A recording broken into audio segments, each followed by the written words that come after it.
Welcome back to Ferocious Education. This is Zed. Today we're coming up with another update for Iterum Therapeutics, due diligence, technical analysis, news, and what I think about this one. Now, I did talk about ITRM before. My last video is in the description below, but today hopefully we're going to be bringing new pieces of information. So without further ado, let's jump right into this one. So ITRM. There's some really sad news today. It was a bit anticipated in my last video, but today we got it down towards a solid information. Iterum Therapeutics receives complete response letter from the US FDA for oral sulopenem. Now, for this one here, if ITRM is a company that is a clinical stage pharmaceutical focused on developing the next generation of oral and IV antibiotics to treat infections caused by multi-drug resistance pathogens in both community and hospital settings. Today, it has announced that the complete response letter (CRL) from the US FDA for its new drug application for sulopenem on July 23, 2021, which is the oral indication. The CRL provided that FDA has completed its review on the NDA and has determined that it cannot improve the NDA in its present form. In the complete response letter, the FDA acknowledged that phase 3 SURE-1 clinical trial demonstrated statistical significance in the difference in the overall response rate of oral sulopenem compared to ciprofloxacin in the ciprofloxacin's resistance population. However, the FDA determined that additional data are necessary to support approval for the treatment for adult women with uncomplicated urinary tract infections caused by designated susceptible microorganisms proven or strongly suspected to be non-susceptible to echinolin. Now, the FDA recommended that ITRM conducts at least one additional adequate and well-controlled clinical trial, potentially using a different comparator drug. Now, additionally, the FDA recommended that ITRM conducts further non-clinical investigation to determine the optimal dosing regimen. Although the FDA stated that this recommendation does not raise an approvability issue, the FDA indicated its willingness to work with ITRM on the design of the clinical trials to address the deficiencies noted. There are no chemistries or manufacturing or controls issues identified in the CRL, the complete response letter, nor were there any safety issues found in the overall 1,800 patients treated with sulopenem across the countries or across the company's clinical development program.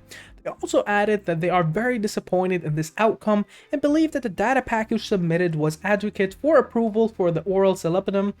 Regardless, we will evaluate the points raised in the complete response letter for discussion with the FDA to determine the expeditious path forward. We remain confident in the value and unmet medical need for the oral sulopenem to treat multi-drug resistance infections, including fast-growing echinolin non-susceptible pathogens. ITRM intends to review the complete response letter with its advisors and plan to request a Type A meeting for the coming weeks. Following the Type A meeting, anticipated to be late in the third quarter, ITRM expects to provide an update on steps as to potentially additional clinical trials, non-clinical work to be done prior to resubmissions of the NDA for approval of oral sulopenem. ITRM notes that cash equivalent, and cash investments were around $100.5 million at the end of the first quarter of 2021, based on the current operations and subject to final determination of design and planned conduct of additional clinical potential trials, non-clinical also. The company believes it's well positioned to fund its operation all the way to the second half of 2023. That's actually good news, because otherwise they would be either one, trying to go on for selling this company, two, raising more money, or literally just declaring bankruptcy. But they have enough cash thanks to the stock market, and that's a good news. Now, I'm going to go towards what some of their products as well, or some of their pipelines, to give you an overview to how well diversified their products are in general. You have the UTI and you have CUTI, so basically sulopenem, which is the first one here. That was the one that had a potential NDA approval. The next one, which has potential NDA filing, would be the UUTI and the CUTI. So I'm not going to really, I'm going to try to pronounce them. Pivmeclinium and tebipenem, these two have a potential NDA filing. So this was actually one of the first ones, and unfortunately, it probably is pushed further on because they would need some clinical trials as well, additional, most likely, perhaps even with another competitor drug. So all hope is not lost yet. It's probably gonna be pushed later on. I think this happened before as well, at least not with other companies. Well, I mean, this happens with almost every company, my bad. And we are at almost a new low for this company in a while. So we're going to discuss that a little bit further, but before doing so, if you'd like to see more contents like this, make sure to click the subscribe button on the bottom right corner and leave notifications on. Don't forget to drop a like to this video as well. If you would like to join our Discord, it's in the description below, totally free. In terms of institutional buyers, you get to see that Spire Wealth Management today liquidated their entire position. But other than that, things don't look to be as worse as anticipated as a mass exodus. They have multiple 13G investments and it doesn't look like they've pulled the rug on it. And hopefully it doesn't happen to that.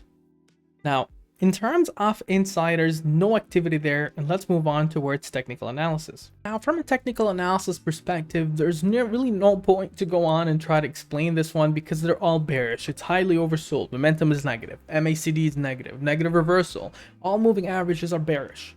But we can take a look into the moving averages. So on the moving average bands itself, you get to see a massive volume today. The Bollinger Bands, which is again is a momentum moving average volume bands, expects this one to trade at 238 on the top and 43 cents in the bottom. In terms of the Fibonacci retracements, you see a significant resistance at the 105, 142, 172, 202, 245, and $3. The only support on there on the Fibonacci scale is 45 cents. Now, there's a current support, a very critical one, at the 62 cents level. Below there, you're looking down to the 52 cents or 53 cents. You're going to zoom in here, and you see another one at 50 cents, and above there at 45 cents. Now, in terms of resistances, there's a current resistance right above or right close to where the stock is at 66 cents, above there 69 cents, and above there 78 cents, 83 cents, going upwards to around 98 cents, going to $1.11, going to 125, 135, 155, going upwards to 180, and then up to 210, 224, and up to 251. Comes to the question to Ed. What do you actually think about this one? Well, I think that we're probably going to be accumulating a little bit lower. This is bad news. It does drop the stock price down. We hopefully will accumulate in the next few days, maybe drop just a tad or raise just a tad, but we're going to probably stay on this level for a little bit longer. And then they're going to announce some news relating at the end, closer towards, I'd say, perhaps in a month or two, closer to the end of the third quarter, which we are in right now in the third quarter.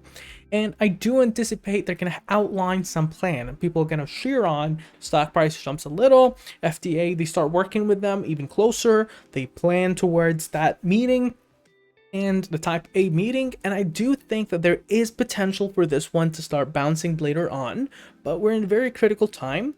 Now, the most important thing is relating a reverse split. I don't anticipate them doing it because they are in compliance. They've been above $1 for a while.